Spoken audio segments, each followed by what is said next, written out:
Vamos a seguir en nuestro estudio del libro de Hechos. Entonces, si quieren abrir sus Biblias en el libro de Hechos, capítulo 19, vamos a estar en capítulo 19. Pero quiero abrir con una pregunta. La pregunta que traigo para ti en esta tarde es: ¿tienes victoria sobre tus pecados?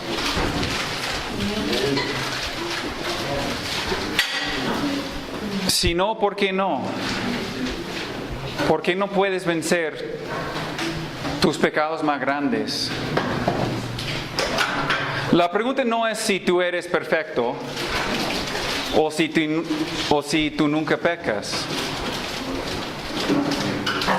Pero ¿cuál es el pecado más prominente de tu vida? El pecado más poderoso de tu vida. Todos luchamos contra algún pecado, alguna tentación. Pues algunos luchan contra más pecados que otros.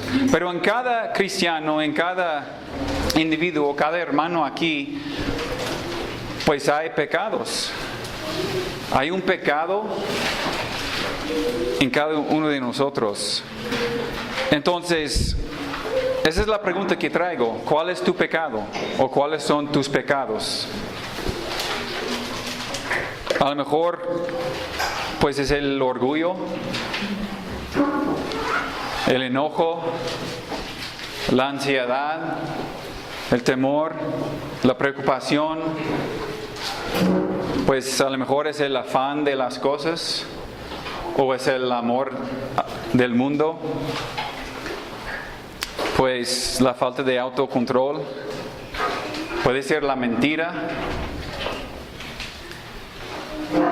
puede ser la codicia, no sé, adulterio, pornografía. A lo mejor no has podido perdonar a alguien y traes rencor.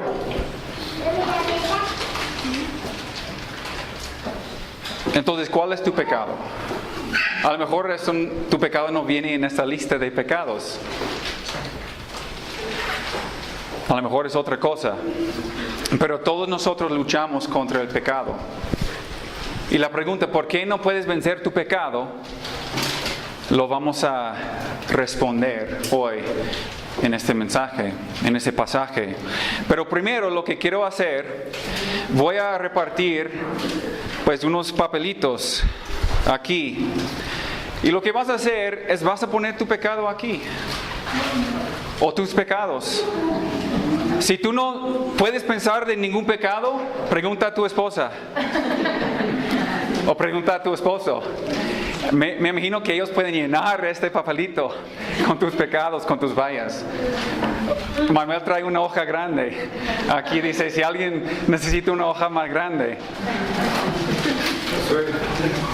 Vamos a repartir esos.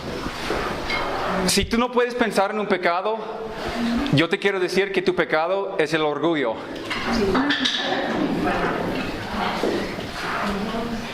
Entonces, mientras que estamos predicando, que estoy predicando, entonces si pueden repartir, todos necesitan una pluma para poder anotarlo, para poder reconocer en qué estamos fallando o cuáles son las luchas que tenemos nosotros. Ahora, es entre tú y Dios, ¿ok?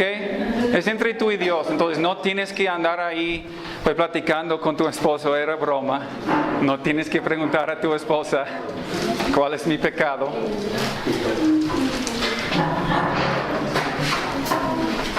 Pero en Hechos 19 encontramos al apóstol Pablo en Éfeso. Él ha comenzado su tercer viaje misionero. En el capítulo 18, versículo 19, Pablo llega a Éfeso una vez. Y él está con Priscila y Aquila, en versículo 19 de capítulo 18. Y dice la palabra que él los deja ahí en Éfeso.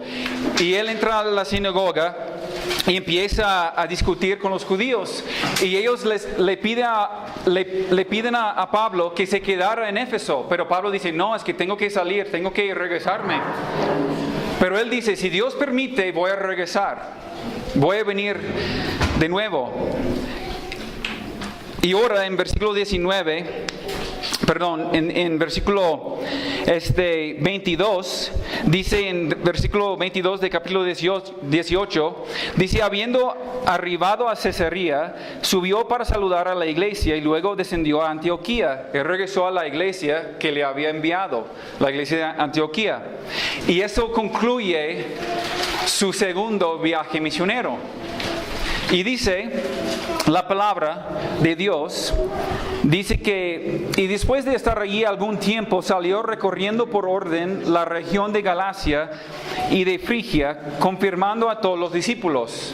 Entonces, él comienza su tercer viaje misionero.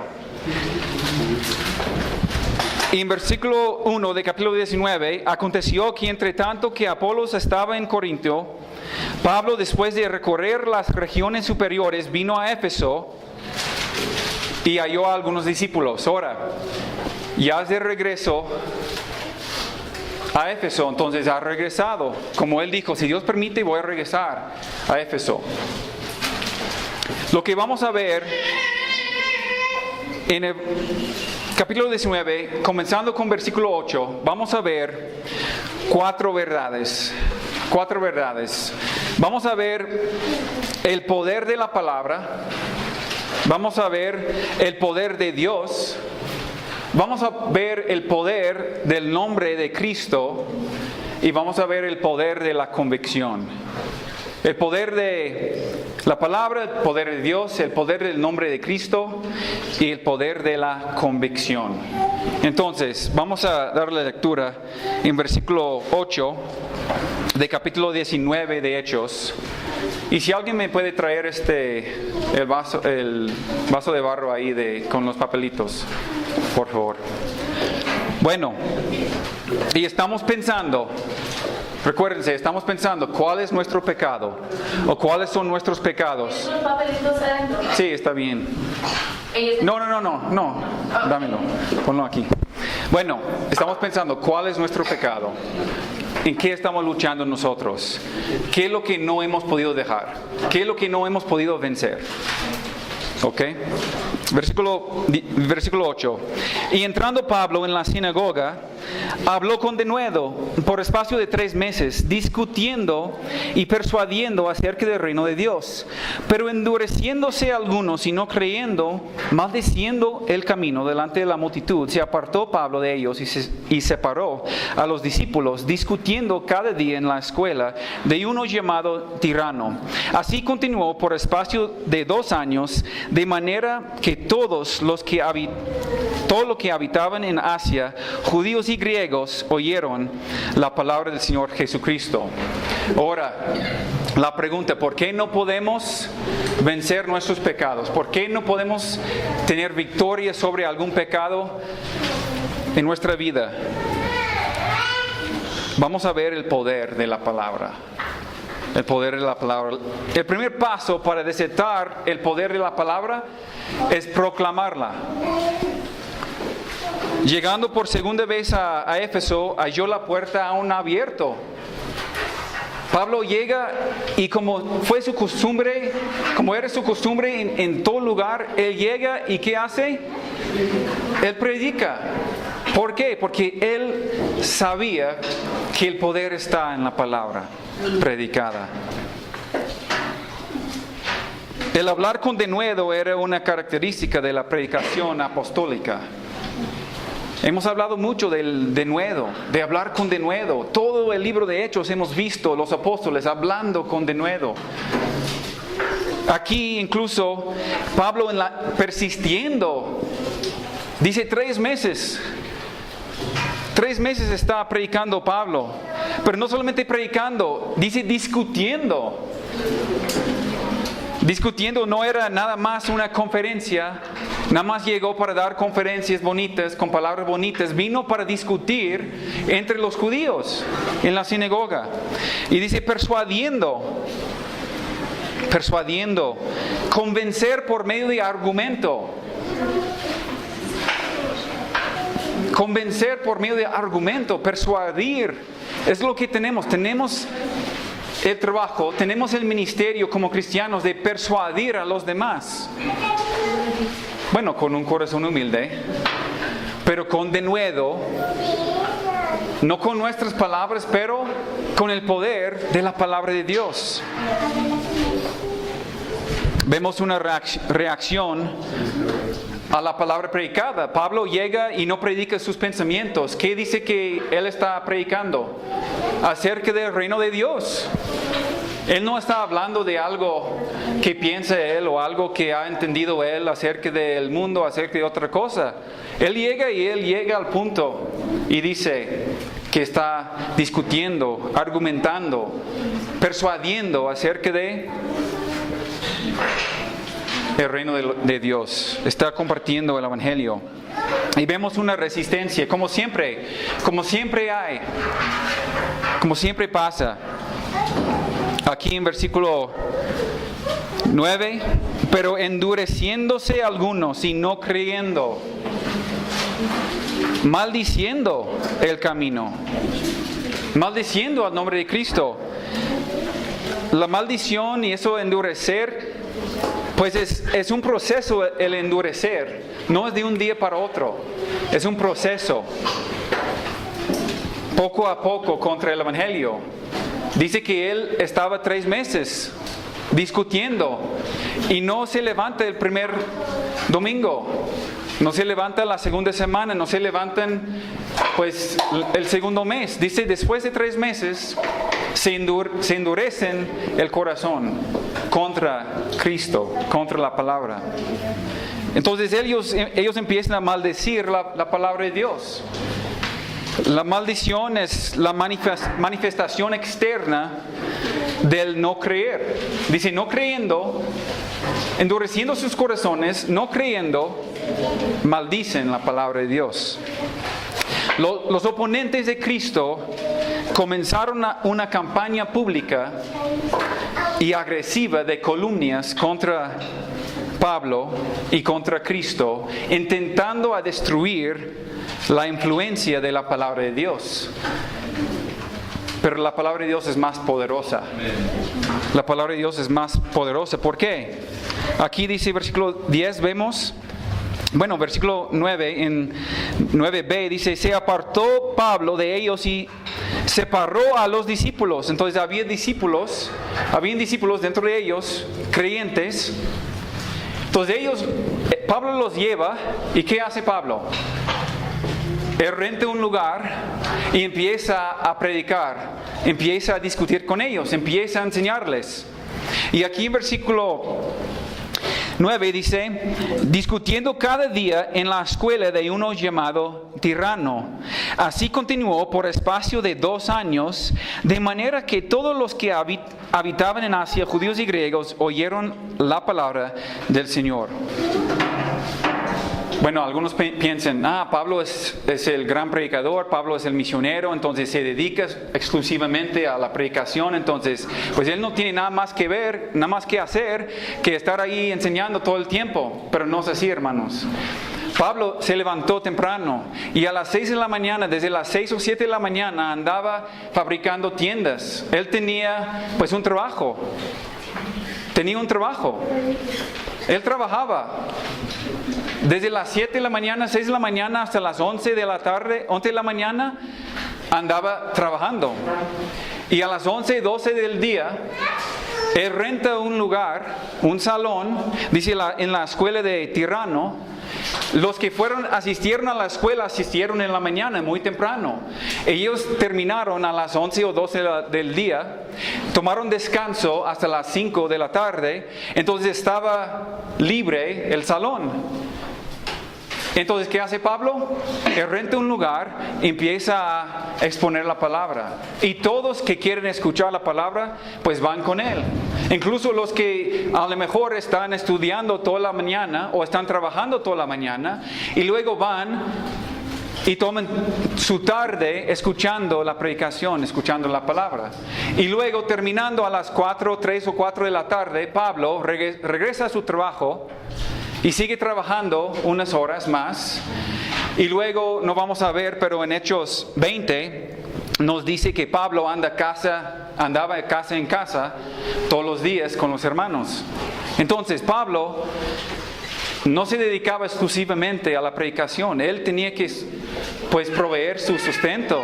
Él trabajaba en la mañana, rentó el salón en la tarde, pues trabajaba en la tarde otra vez, y luego en las noches andaba discipulando personalmente a las familias.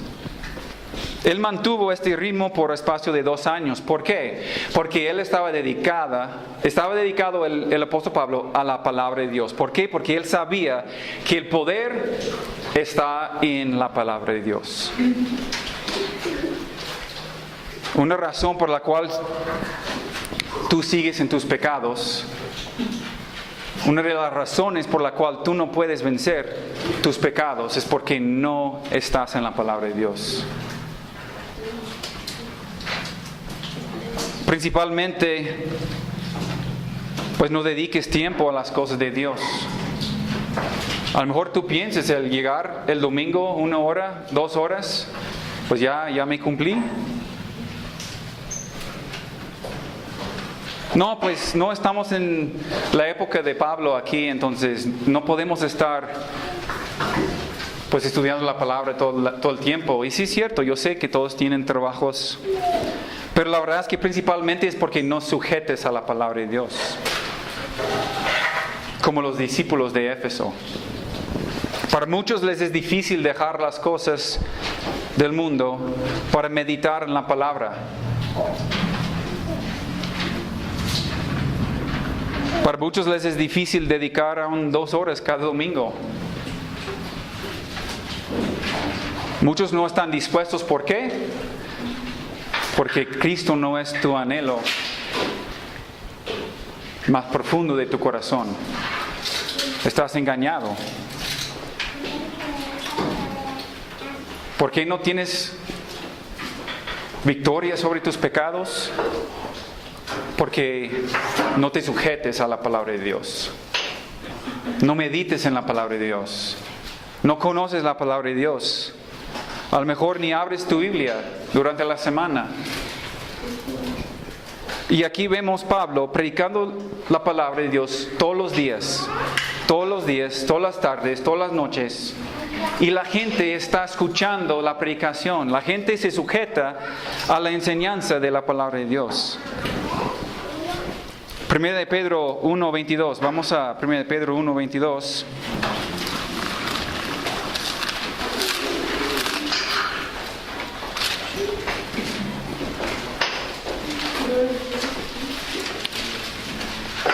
Dice la palabra de Dios: habiendo purificado vuestras almas por la obediencia a la verdad, mediante el Espíritu, para el amor fraternal no fingido, amaos unos a otros entrenablemente y de corazón puro, siendo renacidos no de simiente corruptible, sino de incorruptible, por la palabra de Dios, que vive y permanece para siempre, porque toda carne es como hierba, y toda la gloria del hombre como flor de la hierba. La hierba se seca y la flor se cae, mas la palabra del Señor permanece para siempre. Y esta es la palabra que por el Evangelio os ha sido anunciado.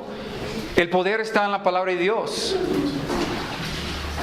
Habiendo purificado vuestras almas, habiendo tenido victoria sobre tus pecados, ¿a través de qué? A través de la palabra, a través de la obediencia a la verdad. ¿Qué es la verdad? La palabra de Dios. Pero no conocemos la palabra de Dios. Entonces, ¿cómo podemos obedecer lo que no conocemos?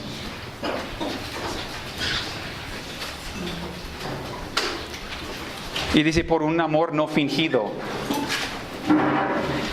Muchos estamos fingiendo el conocimiento de la palabra.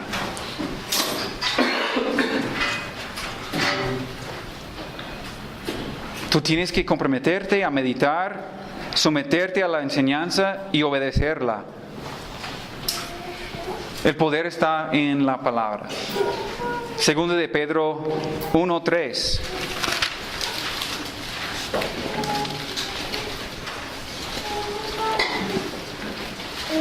Segundo de Pedro 1:3, como todas las cosas que pertenecen a la vida y la piedad nos han sido dadas por su divino poder mediante el conocimiento de aquel que nos llamó por su gloria y excelencia, por medio de las cuales nos ha dado preciosas y grandísimas promesas para que por ellas llegáis a ser participantes de la naturaleza divina, habiendo huido de la corrupción que hay en el mundo a causa de la concupiscencia.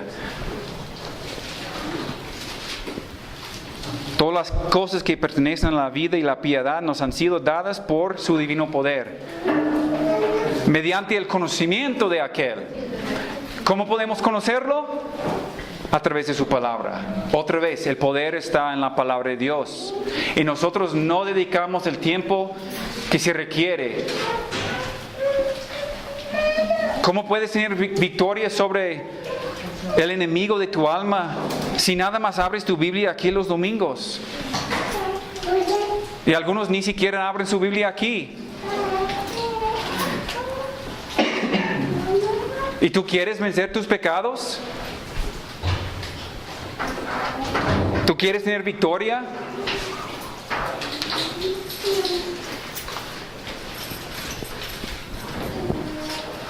El poder para vencer tus pecados se encuentra en la palabra de Dios. Y a lo mejor algunos dicen, no, es que Josué, es que tú te dediques a eso. Pues todo el tiempo estás estudiando, todo el día, pues es tu trabajo. Dios es tu trabajo.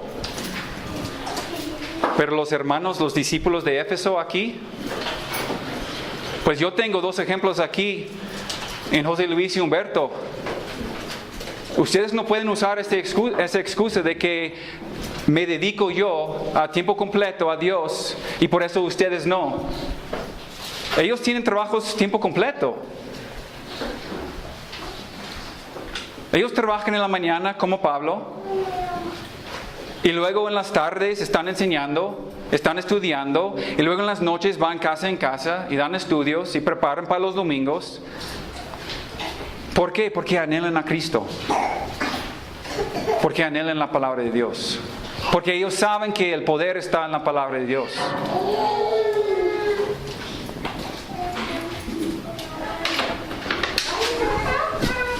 ¿Qué más vamos a ver? Vamos a ver el poder de Dios. Entonces, no solamente el poder está en la palabra, pero vamos a ver el poder de Dios. Versículo 11. Versículo 11. Y hacía Dios milagros extraordinarios por mano de Pablo, de tal manera que aún se llevaban a los enfermos los paños o delantales de su cuerpo, y las enfermedades se iban de ellos, y los espíritus malos salían. Comienza con la palabra predicada, y luego vemos la confirmación de la palabra predicada a través de señales y prodigios y milagros, para proporcionar pruebas irrefutables de que el mensaje era verdadero. Mire el poder extraordinario de Dios. Pablo anda predicando. Él anda predicando fielmente. Anda predicando con denuedo. Y Dios hace milagros extraordinarios por mano de él. Fíjense bien. No dice que Pablo hacía milagros. Dice que Dios hacía milagros por la mano de Pablo. Dios es quien sana y Dios es quien da poder para vencer. MacArthur comenta, tal milagrosa confirmación era una norma característica de la predicación apostólica, a falta de un Nuevo Testamento escrito por el cual medir la enseñanza de alguien. Dios usó señales y prodigios para autenticar su mensaje. Dios no obra de la misma manera hoy en día. ustedes no van a tocar, pues, el pañal, dice. El pañal. Oh, wow. Ni los pañales. Perdón, hermanos. Si Él quería sanar a través de un pañal, pues lo haría. Perdóname, hermanos. Dice, los paños o delantales. El delantal fue lo que llevaba él en su trabajo. Trabajando en la mañana, llevaba eso como delantales. Y la gente nada más tocando, fueron sanados. El poder está en Dios, no está en Pablo. Está en Dios. Nosotros hoy en día tenemos algo aún más seguro. Por eso Dios no hace milagros así a través de la ropa de alguien. ¿Por qué? Porque fue para autenticar no el mensajero, pero el mensaje. Nosotros tenemos algo aún más seguro. Tenemos las Escrituras en nuestras manos. No necesitamos pruebas irrefutables para autenticar nuestro mensaje. ¿Por qué? Porque la Biblia misma autentica nuestro mensaje. Lo que tenemos hoy en día aún es más seguro. Dios no hizo milagros para que creyera la gente. Fíjense bien, Dios no hizo milagros para que creyera la gente. Dios hizo milagros para autenticar el mensaje, para que a través del mensaje creerá la gente. Siempre ha sido a través del mensaje, siempre ha sido a través de la palabra. Toda la gente anda buscando milagros, anda buscando señales. ¿Y cuánta gente que vemos en los evangelios estuvieron presentes viendo un milagro y no creyeron? Muchísima gente. ¿Por qué? Porque no creyeron el mensaje. Vieron el milagro, pero no creyeron el mensaje. Muchos ponían su fe en la persona y no en la palabra, no en el mensaje. Y como dice Romanos 10, 13 al 17, no lo vamos a ver, pero es muy conocido. Pero la fe es por el oír y el oír por la palabra de Dios. El creer siempre ha sido a través de la palabra. Nuestra responsabilidad es predicar el mensaje de nuestra boca a los oídos. Dios cumple el milagro que sigue. Él lleva la palabra de sus oídos a su corazón. Ese es el milagro. Todos nosotros estamos, bueno, no nosotros, pero en muchos círculos están buscando esos prodigios y señales y todo. Porque queremos hacer cosas mayores. Queremos experimentar cosas mayores. Pero la cosa mayor es lo que hace Dios, porque el poder está en la palabra y el poder está en Dios, no está en nosotros. Está en el mensaje. Nosotros proclamamos el mensaje de nuestra boca al oído y Dios hace el milagro. Y el milagro más milagroso es que Dios lleva el mensaje del oído a un corazón duro de piedra y quebranta el corazón de piedra. Ese es el milagro más poderoso que hay. Muchos están buscando algo más allá, pero el poder está en la palabra, el poder está en Dios mismo. Los charlatanes de hoy, pues buscando milagros extraordinarios, pero la única cosa que tienen en común con el apóstol Pablo, la única cosa que tienen esos charlatanes en común con el apóstol Pablo es que rentan un salón.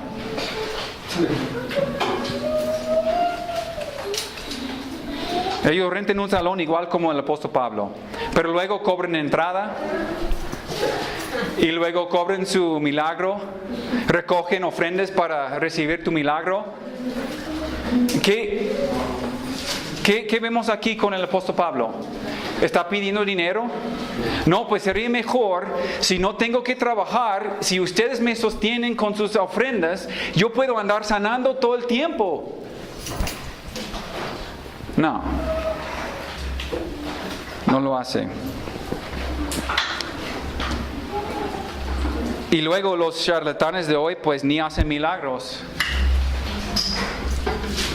Pues piden dinero y luego no hacen nada, no sanan a nadie, no sacan demonios de nadie. Dios no hace absolutamente nada extraordinario por mano de ellos. De hecho, todo lo que sucede en sus reuniones es por mano de Satanás. Es por el engaño, por mano del enemigo. Están fingiendo un poder que no es de Dios. Tienen una fe falsificada, y esto nos lleva a la tercera fuente del fuente del poder que vamos a ver, y es el poder del nombre de Jesús. Versículo 13. Versículo 13 dice: pero algunos de los judíos, exorcistas ambulantes, intentaron invocar el nombre del Señor Jesús sobre los que tenían espíritus malos, diciendo: os conjuro por Jesús, el que predica Pablo. Había 7 hijos de un tal Esqueva, judío jefe de los sacerdotes, que hacían esto. Pero respondiendo el espíritu malo dijo: a Jesús conozco y sé quién es Pablo, pero vosotros ¿quiénes sois? Y el hombre en quien estaba el espíritu malo, saltando sobre ellos, dominándolos, pudo más que ellos, de tal manera que huyeron de aquella casa desnudos y heridos. Y esto fue notorio a todos los que habitaban en Éfeso, así judíos como griegos, y tuvieron temor todos ellos, y era magnificado el nombre del Señor Jesús. Aquí, la verdad, hermanos, pues vemos algo muy extraño. Vemos algo pues bastante extraño aquí. Pero es igual como sucedió con Simón el mago en Hechos capítulo 8 que vimos nosotros. Los exorcistas creían que el poder del Espíritu que actuaba en los apóstoles no era nada más que su propia falsedad o actividad demoníaca, y que se podía manipular para sus propios fines. De hecho, en el mundo antiguo, el exorcismo era un negociazo. Era un negociazo. Y aquí, ¿qué es lo que vemos? Algunos de los judíos exorcistas intentan invocar el nombre de Jesús para su ganancia. Pero no conocían a Jesús. Él no era su Mesías. Él no era su Señor. Aquí dice, ellos dicen: os conjuro por Jesús, nuestro Señor. No, os conjuro por Jesús, el que predica Pablo. Ni siquiera conocieron a Jesús. Ellos habían visto el poder del nombre de Jesucristo. Entonces ellos querían aprovechar del nombre de Jesús.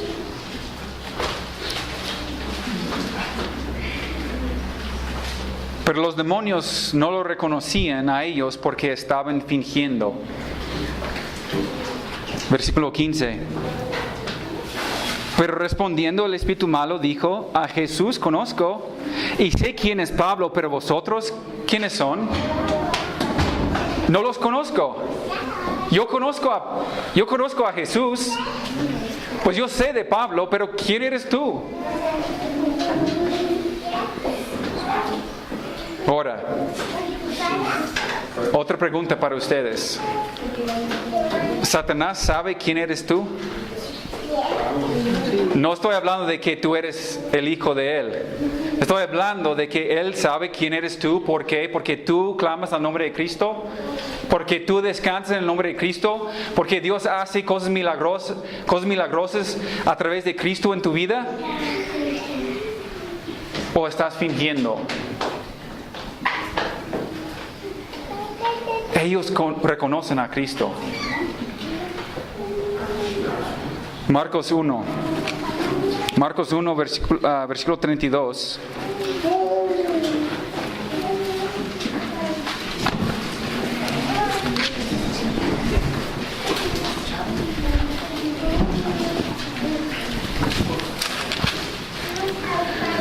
Marcos 1:32 dice: cuando llegó la noche, luego que el sol se puso, le trajeron todos los que tenían enfermedades y a los endemoniados. Y toda la ciudad se agolpó a la puerta y sanó a muchos que estaban enfermos de diversas enfermedades. Y echó fuera muchos demonios y no dejaban hablar a los demonios porque le conocían. Tenían temor de Cristo, le conocían a Cristo. Lucas 4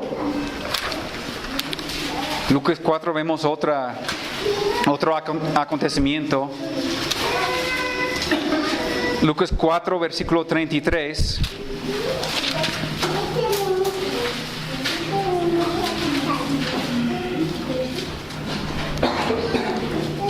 Estaba en la sinagoga un hombre que tenía un espíritu de demonio inmundo, el cual exclamó a gran voz, diciendo: déjanos, ¿qué tienes con nosotros, Jesús Nazareno? ¿Has venido para destruirnos?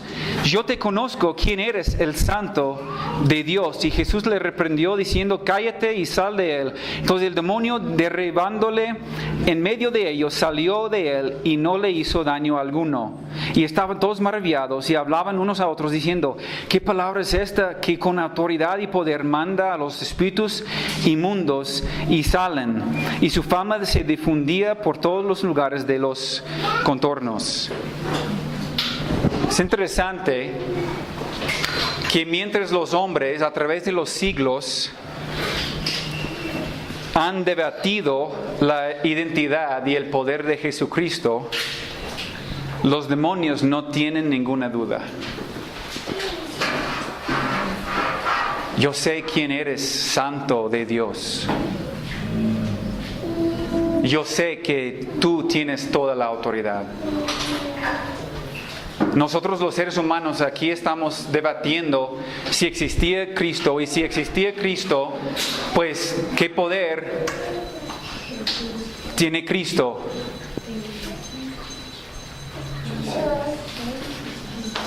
Santiago nos dice que los demonios creen y tiemblan.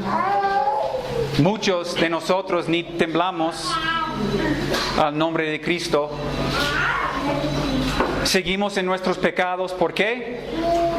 Porque no tenemos temor del nombre de Cristo.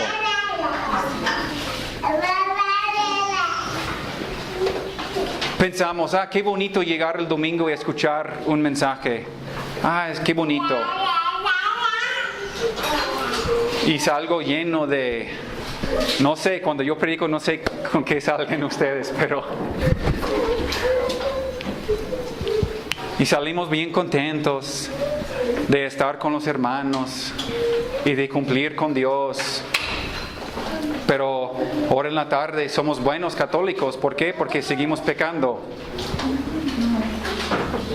Seguimos en lo mismo. ¿Por qué? Porque no confiamos en el poder de Jesucristo.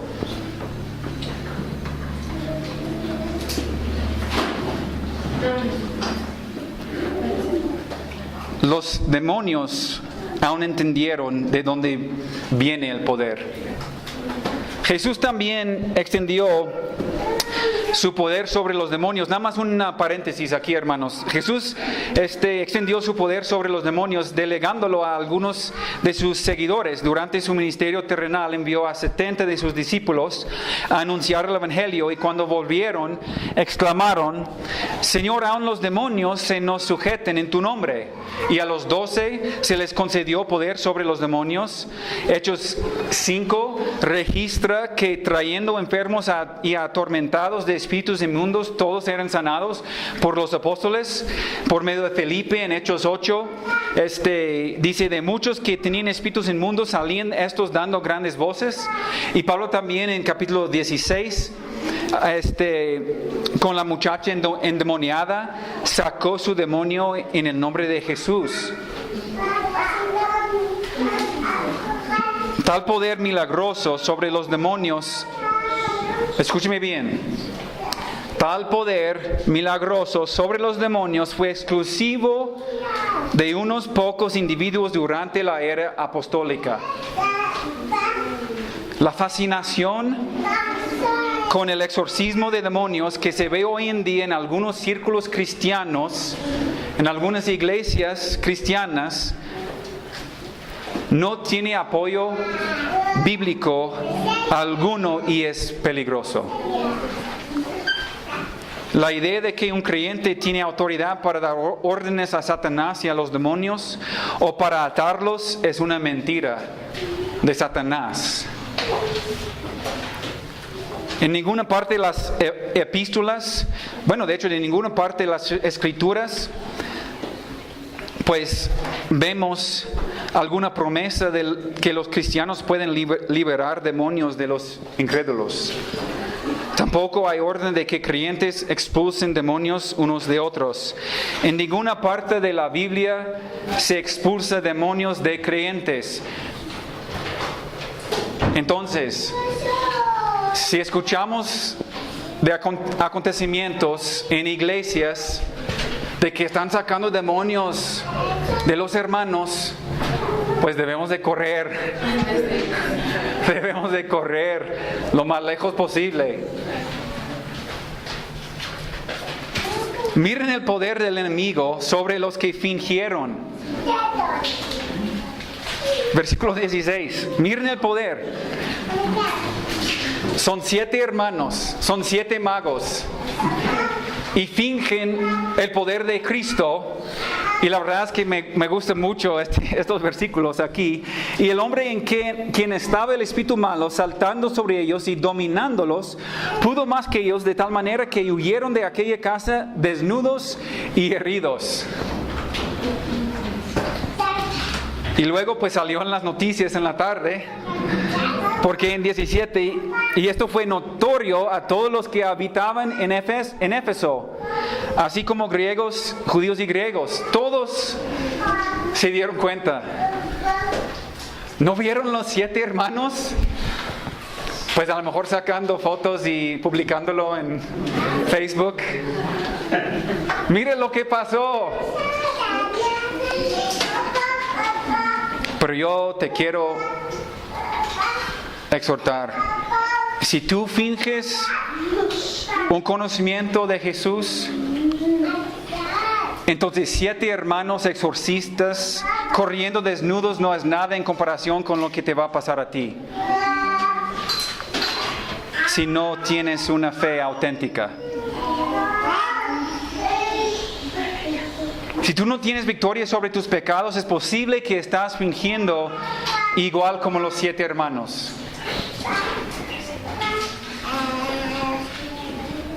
Y el enemigo te está dominando. Y te está ganando. ¿Por qué? Porque es más poderoso el enemigo que tu carne. Pero para el Hijo de Dios, 1 de Juan 4, para el Hijo de Dios, 1 de Juan 4.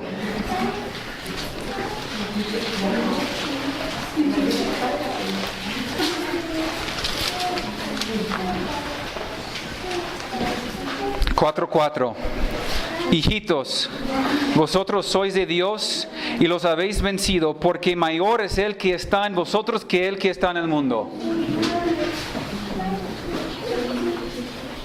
¿Tienes victoria sobre tus pecados? El Hijo de Dios debe tener victoria sobre sus pecados. ¿Por qué? Porque mayor es Cristo que vive en nosotros que el enemigo que está en el mundo.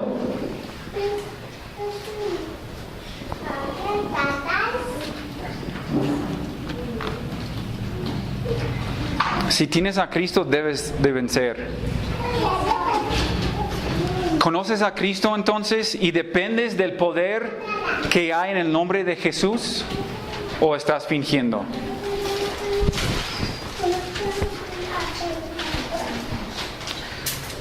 La última verdad que vamos a ver, y yo quiero, todos tienen un papelito, todos, si no, alguien puede, todos tienen o no, algunos le faltan que llegaron, entonces si alguien puede, Heather, no sé si puedes ayudar y sacar unos papelitos. Lo que hicimos al iniciar el servicio es que yo hice una pregunta: ¿tienes victoria sobre tus pecados? ¿Cuál es tu pecado más grande en tu vida? ¿Cuál es el pecado más poderoso en tu vida?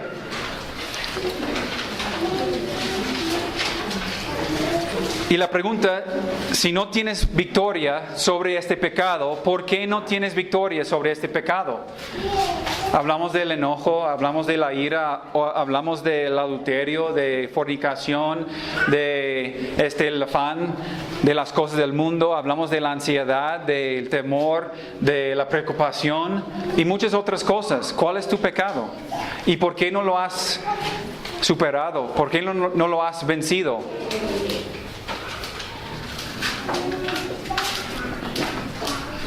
Primeramente, no estás confiando en la palabra de Dios. No estás confiando en el poder de Dios.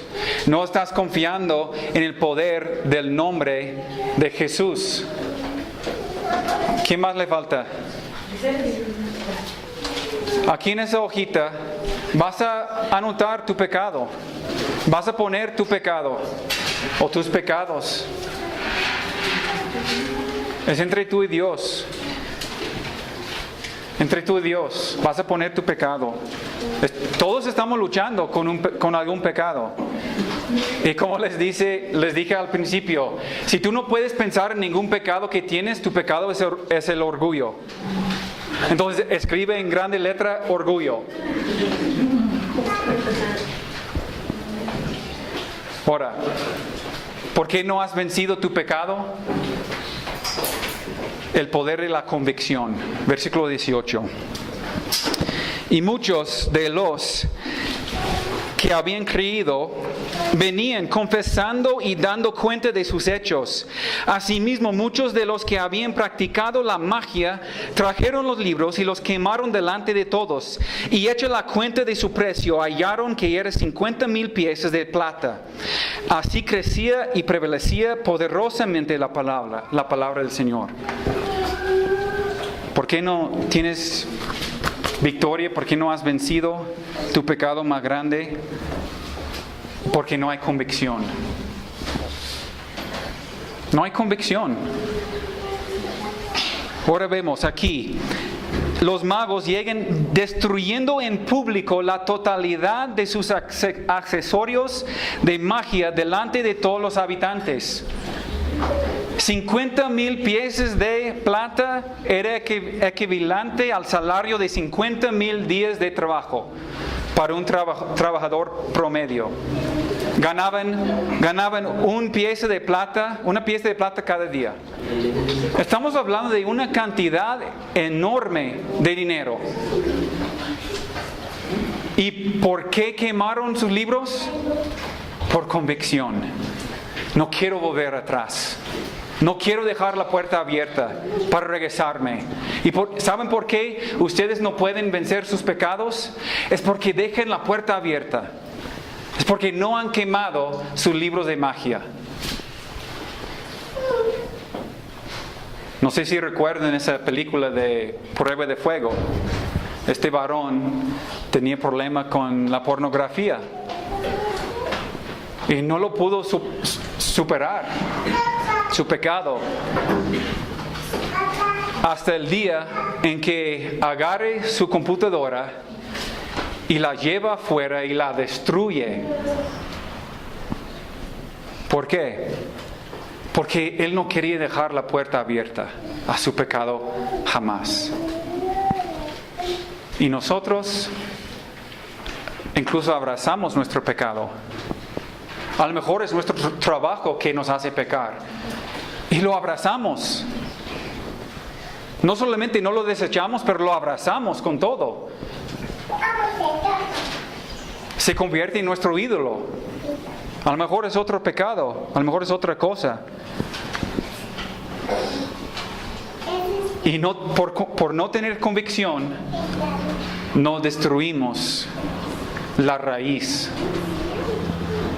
Estuvimos en la cárcel estudiando con los hermanos allá y hablando del cigarro. Algunos dicen, es que no puedo vencer el pecado del cigarro. Y yo les dije, discúlpeme, pero el pecado no es el cigarro. Y yo les pregunté, ¿por qué fumas?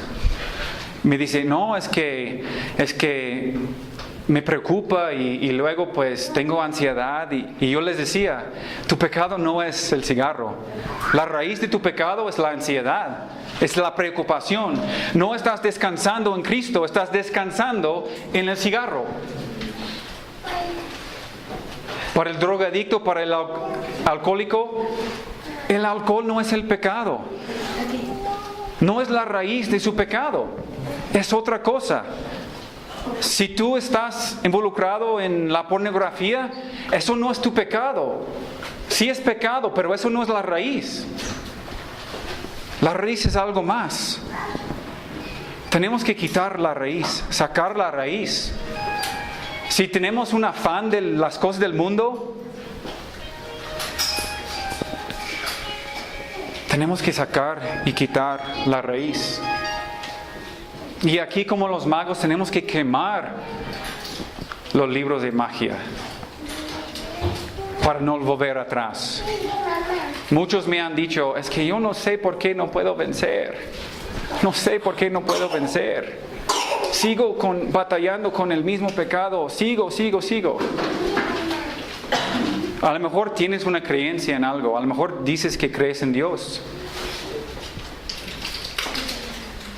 Pero la creencia en sí pues no vale nada si no hay convicción para hacer lo que necesita hacer. Alrededor del año 335 a.C., al llegar a la costa de Fenicia, Alejandro Magno debió enfrentarse en una de sus más grandes batallas. Al desembarcar de sus naves, comprendió que los soldados enemigos superaban 3 veces el tamaño de su gran ejército. Sus hombres estaban atemorizados y no encontraban motivación para enfrentar la lucha. Habían perdido la fe y se daban por derrotados. El temor había acabado con aquellos guerreros invencibles. Cuando Alejandro había desembarcado en la costa enemiga, dio la orden de quemar todas las naves. Mientras los barcos se consumían en llamas y se hundían en el mar, reunió a sus hombres y les dijo: observen cómo se queman los barcos. Esta es la única razón por la que debemos vencer, ya que si no ganamos, ninguno de nosotros podrá reunirse con su familia nuevamente, ni podrá abandonar esta tierra que hoy despreciamos. Debemos salir victoriosos en esta batalla. Y dice, caballeros, cuando regresemos a casa lo haremos de la única forma posible, en los barcos de nuestros enemigos. El ejército de Alejandro venció en aquella batalla y regresó a su tierra a bordo de las naves conquistadas. ¿Por qué? ¿Por qué quemaron las naves? Porque para Alejandro Magno no era un juego. Si el enemigo nos gana, perdemos todo. Pero si vencemos al enemigo, ganamos nuestra libertad. Para él no había opción. Quemar las naves porque no quiero volver atrás. Fue por convicción. Muchos de ustedes nunca han quemado sus naves porque no hay convicción. Si tú no estás plenamente convencido, entonces no tienes una convicción. A lo mejor piensas o crees algo, pero al menos que actúes no hay poder. El poder está en la convicción, y la convicción nos lleva a la confesión y a quemar las naves. Es la única manera que vas a poder vencer tus pecados. Da el paso. Da el paso una vez para siempre.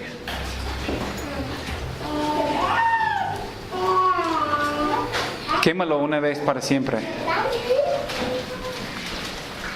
No vuelves atrás. Reconoce tu pecado. Confiésalo y quémalo.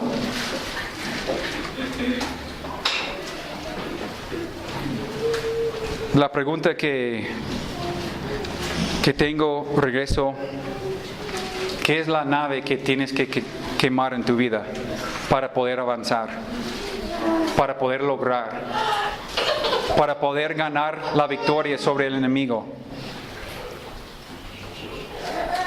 ¿Cuál pecado tienes que destruir para seguir a Cristo con todo tu ser?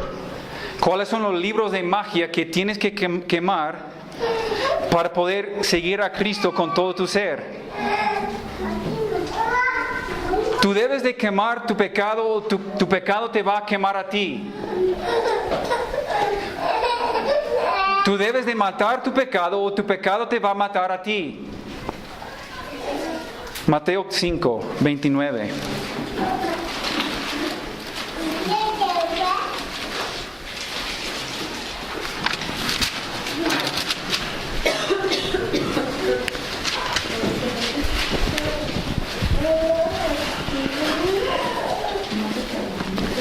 Mateo 5, 29.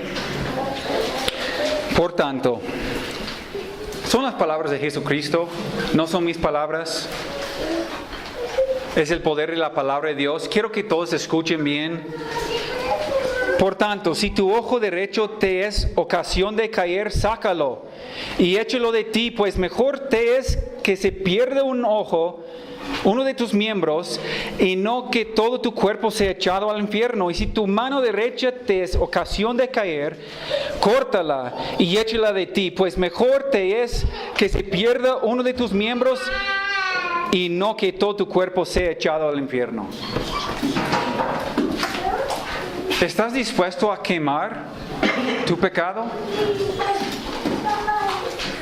¿Tienes la convicción de cortar tu brazo para salvar tu alma?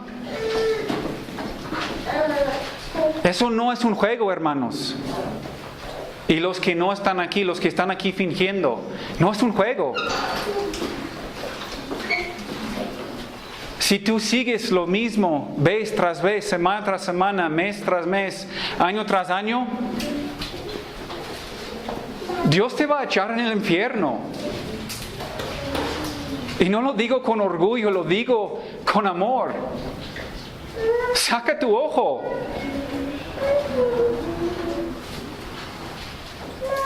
Tu pecado te va a matar. Despiértense los que duerman. No es un juego. Humberto compartió de dos jóvenes que murieron en esa semana, uno de 35 años. Tú no tienes la seguridad de mañana.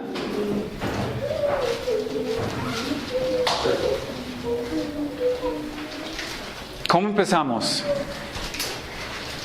Como dice el versículo 18 de Hechos, empiece con reconocer nuestro pecado.